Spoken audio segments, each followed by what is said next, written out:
Today makes exactly 17 days out. If I have a look at it, today is April 1st. I'm competing on April 17th in Pittsburgh. Yesterday I weighed for my coach. I weighed 173.8 pounds. I'll show you the current position. Still have some fat to lose, but things are kind of working kind of nicely right now. I'm sort of depletion of some sort. Calories are low. Energy is low. Workouts are pretty good, but I have to do them in the morning due to work, and I try and make sure I get in at least 2 meals before I do my workouts. Right now, my protein is at 244, carbs are at 100, and fat is around 40.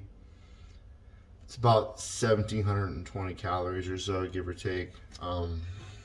It's a little more depending on if you count on like some condiments and a couple other little things I take. But for the most part, it's going pretty good. Just glad that we're almost to show day, so I'm pretty excited about that. But right now, I'm gonna eat my breakfast. My breakfast right now, because of the carbs being so low, is pretty small. Meal one is 40 grams of oats. Then do 1 scoop of protein powder. And then I do a little bit of cacao powder, which is just natural chocolate. Give it that chocolate taste, plus it's also high in antioxidants and fiber. And the goal when you're low carb is you want to keep your fiber in a decent range so you don't get backed up. Due to stress and cortisol, and because of your workouts and calories being low, it's very easy for your digestion to get jacked up, and that's what you don't want, because if your digestion gets messed up, then it's gonna mess with your weight, and that's just the psychology of it. So I honestly stopped using the scale. The scale kind of like was messing me up because the scale wasn't really doing what I thought it should. So in that case, I stopped weighing myself, and I've been focusing more on what the mirror is telling me, because that's what's more important. Because my body's been changing pretty much every day.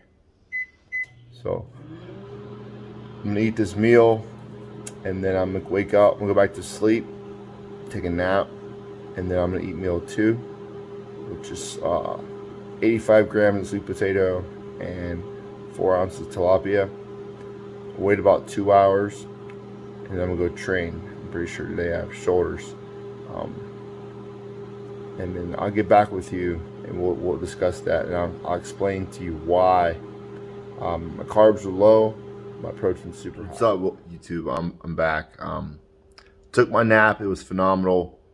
And what I've been doing is I've been taking naps almost every day, because I get home late from work, and then I stay up with my wife, talk to her for a minute, and by the time I get to bed and then get up with the dog and get up with my wife for work, it's early. Plus I eat my first meal. So I wake up at 6, eat my first meal, go back to sleep, wake up at 8:30, eat my second meal, relax the dog, and then I train only around 10:30. So by then it's been about 4 hours since my first meal. I've given my body time to break down the food, digest it fully, get it out of the intestines and the nutrients into the body, and the glucose into the muscles, to utilize the glucose and the glycogen for training.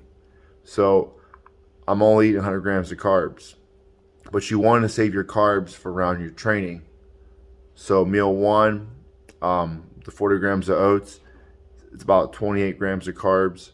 And then meal 2 with the 85 grams of sweet potato, again, a little bit more carbs, probably 20 grams or so. And the rest of the carbs, I mean, honestly, are coming from vegetables, starchy carbs. Because even though I'm in a calorie deficit and I'm not eating a lot of carbs, you want to make sure you're getting in all your micronutrients, your minerals, your vitamins. And by eating a lot of vegetables, I'm filling in a lot of the gaps to make sure my nutrition is still intact, even though I'm eating in a deficit, to prevent cannibalism. I want to stay anabolic and promote anabolism. So you want to make sure you're eating foods that are going to A, fill you up, and B, give you the nutrition you need to keep your body going. Because you don't want to break down muscle tissue. I still need to lose body fat, but I also want to retain as much lean mass as I have, because you don't want to go on stage and shrink and be all shriveled up, because then you look terrible. But this is what my morning looks like right here. Right, Roscoe? He's only he'll be today actually makes 14 weeks old. Right, bud? He's 14 weeks old today. So I'm gonna wait about another hour or so, go to the gym, hit shoulders, really focus on my rear delts. My rear delts are kind of my weak point. And then my wife's gonna meet me there. She's gonna do her session. And then today we have a little Easter thing with the family. And then I have meal 3. Meal 3 is my biggest meal of the day. That's my post meal. It's eggs, spinach, broccoli, and a little bit of yogurt. It's not a lot of carbs, but it's a little bit of carbs. And so I eat my carbs meals 1, 2, and 3. But I am eating 6 meals. My 6th meal will only consist of a protein shake. But by eating 6 meals, I'm giving my body more opportunity to stay anabolic and help promote protein synthesis. Because your body, research states, it's not 100% guaranteed, but research states that your body will absorb between 20 to 40 grams of protein per meal. So by breaking down my 240 grams of protein throughout 6 meals, I'm spreading it out evenly to let my body stay anabolic, where I'm constantly repairing the muscle that I broke down while training, but also because I'm a low carbohydrate diet. Because carbs are protein sparing, I'm not eating a lot of carbs, so it's not very protein sparing. So I'm actually breaking down the amino acids used for energy. That's why you have your BCAAs, your isoleucine, your leucine, your valine. But research has said that your body will utilize leucine a lot more. So when you take one of those BCAA supplements, you want to make sure it's predominantly a lot of leucine. So your body can also make glucose because you're not giving it to it. But I'm trying to metabolize as much fat cells as I can and break down all that adipose tissue, so on stage I bring the best possible condition. And also by having lower carbs, I'm also retaining less water. So I'll talk to you again after the workout, break down some more key points as far as pre and post nutrition, which is very, very important. You need to make sure that you are eating food. Now, once I start my off season, I probably will train early in the morning, fasted, because I'm going to have so much food and stored glycogen that my body will be able to function, and I'll still be able to maintain a good workout. But right now, because I'm eating such a low amount of food and low calories, you have to get in some food before you train, or you're not going to feel very good, and you won't last. You won't get a good workout. If you're not getting a good workout in, you're not burning any calories. And the goal is you still want to stimulate the muscles, but also you want to burn calories. So if you like this content, please like and subscribe. I'm going to try and record some of the workout today, and then I will talk to you after training. I want to discuss motivation. How do I stay motivated during this time when it's pretty rough as far as depletion goes? it's hard to maintain a normal psyche while cutting and eating low calories, and it's just all the life things that come up in your life are going to kind of snowball, and it can have an effect during prep. And you want to keep stress as low as possible. So I make sure I take my essential fatty acids, my omega-3s and 6s, my fish oils. I have 3 omega-3s a day, and I have 3 CLAs a day, 3 for omega-3s, 3 for omega-6s. And I make sure I take them throughout the day. I also supplement with ashwagandha to help control cortisol. Pre-workout's a huge staple in my diet. Caffeine's huge. I take a lot of caffeine. According to the text from the ISSA, you want to stay between 400 to 600 milligrams. You don't want to go over that gap, that threshold of 600 milligrams of caffeine.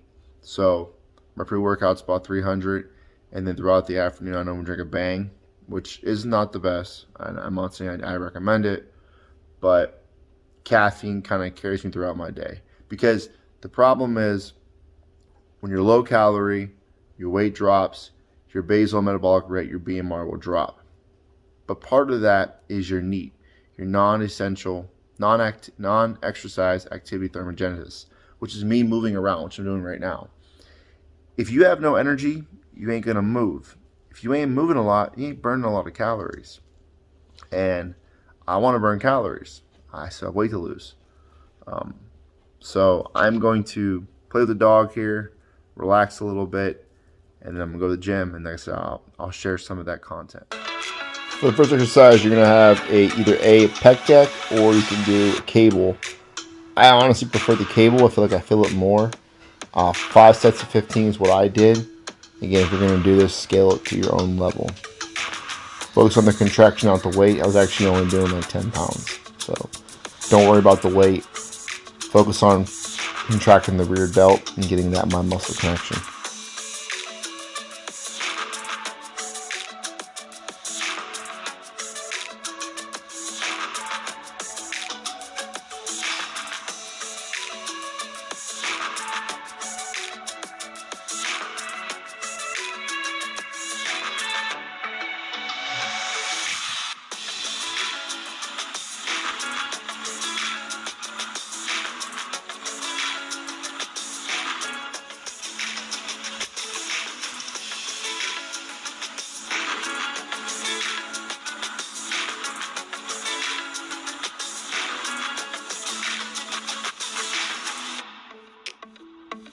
Next, we have a cable lateral raise. You can use dumbbells if you choose to do so.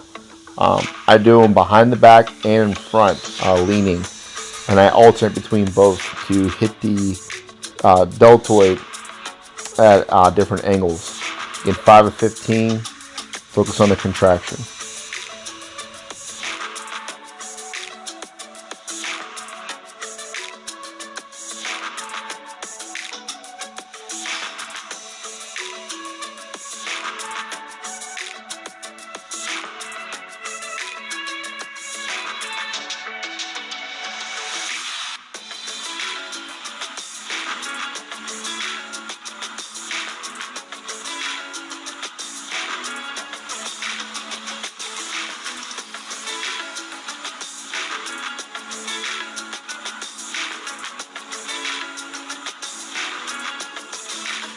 Next, we have a cable upright row.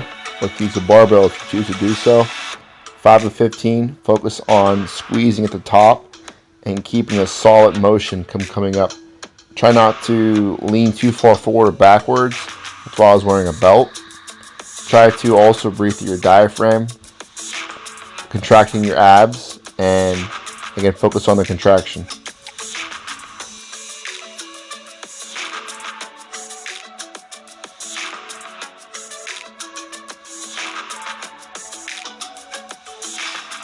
Next, we have your basic standing dumbbell shoulder press. Again, focus on the contraction going up and down. Try and actually put your chin on your chest to lock your torso in. Breathe through your diaphragm. Keep your trunk nice and tight. 5 of 15, and again, focus on the contraction.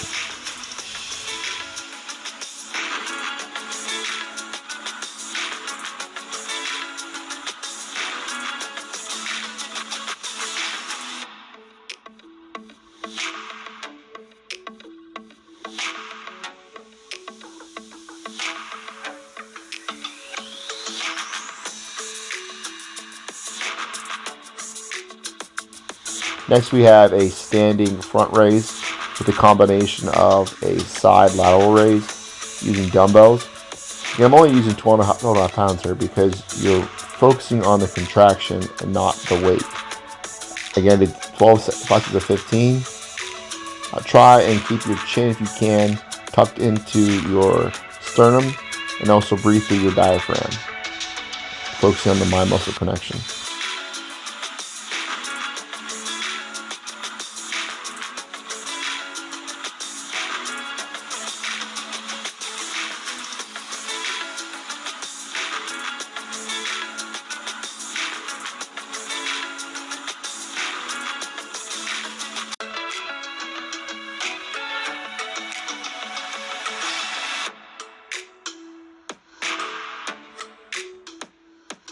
For the last exercise, it's going to be 5 sets of 15 reps of each individual exercise. It's going to be a shoulder complex.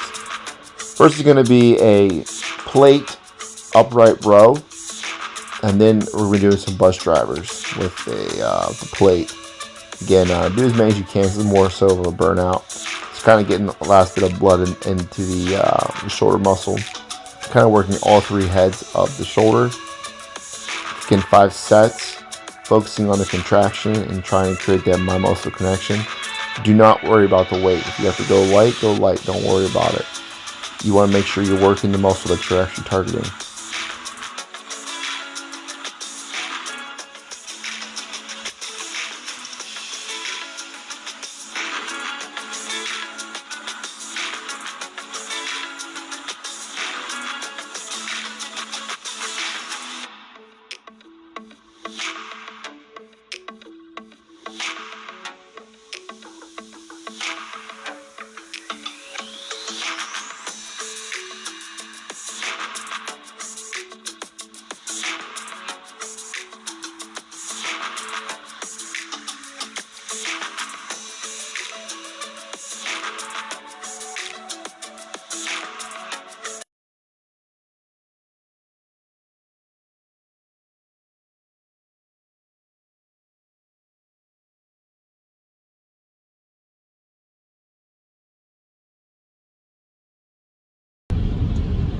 So workout's done. I ate the post-workout meal. I did say that I was eating broccoli, but I lied. So we actually took broccoli out of the plan for the next 2 weeks due to digestion, bloating. There's actually a part of broccoli that the body has a hard time breaking down. It's called ribose, and it's a type of sugar, and due to that, it makes sometimes hard for your body to break it down, which can cause bloating. So we switched to green beans, which are still high in fiber, but less likely to cause bloat. So I got two more meals, 2 salads I packed, and I just increased the chicken by 1 ounce to reduce the protein shake. But normally I would have 6 meals. So I told you guys, when it comes to motivation, you know, it can be hard to compete or diet or find time to kind of work on yourself. But you have to put yourself first, and also rely on your support staff. Be it as you know, your kids, your spouse, your family, or just plain old the reasons why you started this journey in the first place. You know, that's the most important thing, is sticking to exactly why you're doing what you're doing. You know, you're probably tired and upset with yourself or your progress or where you are currently, but focus on the future and where you could be while sticking to a plan as he's trying to climb over us. He's not too happy with us right now. He wants to go ride with mommy. So I told you guys in the video, I am 17 days out, like 16 and a half days, or whatever, however you want to say it. And I'm gonna try to make videos more now, closer to prep, so you guys can see the changes, how fast it changes, because these next 2 weeks, my body's gonna change like crazy, and that's why you go into a severe depletion to try and lose the most amount of fat you can in a short amount of period to try to tighten the skin up. Another thing though is my physique. I do know that I may look a little more flat, which can cause you to look, can actually make it look like you have weight to lose, but essentially all it is the muscle is deflated and it makes the skin look a little bit loose. So to give you that pop. The analogy I used before with a coworker of mine is, imagine the muscle is a balloon, and the glycogen, which are your carbs, the glucose, sugars, is the air in the balloon. And if you go low carb and deplete your glycogen, the balloon, which is your glycogen, or the air inside the balloon, which would be the glycogen, will get used up for energy, and then the air would come out, making the balloon deflate. And that's pretty much what your muscles do when you are low on glycogen. So that could also cause the appearance of looking flat, stringy, and also make you look like you have a lot of extra body weight, when essentially it's just muscles are flat. So if you like the content, please like and subscribe. I plan on putting more videos out. Today's video for shoulders is kind of what I've always been doing. I just changed the exercises. I'm still working my shoulders, but you don't have to always use the same exact movement to target muscles. There's so many different machines you can utilize, or different types of angles, which can benefit you to still work the muscle.